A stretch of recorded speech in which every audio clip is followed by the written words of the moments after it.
the electromechanical power steer.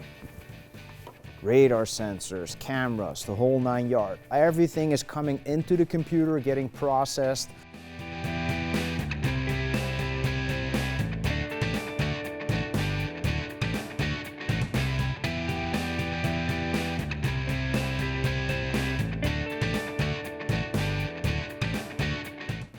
So about 80% of faults on electrical vehicles and their electrical systems will be found with a visual inspection.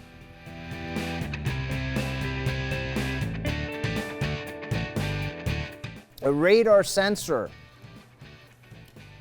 it sends out a radio wave, right? Then it bounces off on a vehicle, on sheet metal, and that comes back.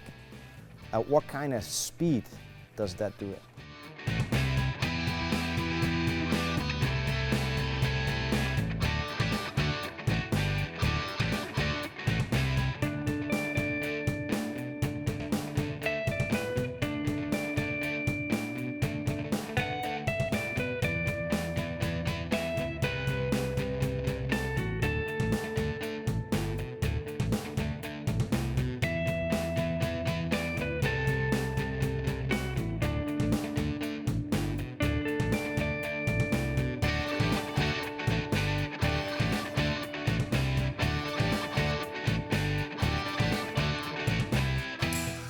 Laser blah blah blah is what I'm going to go with. Laser blah blah blah. Well, you're gonna get good credit for that one. All right.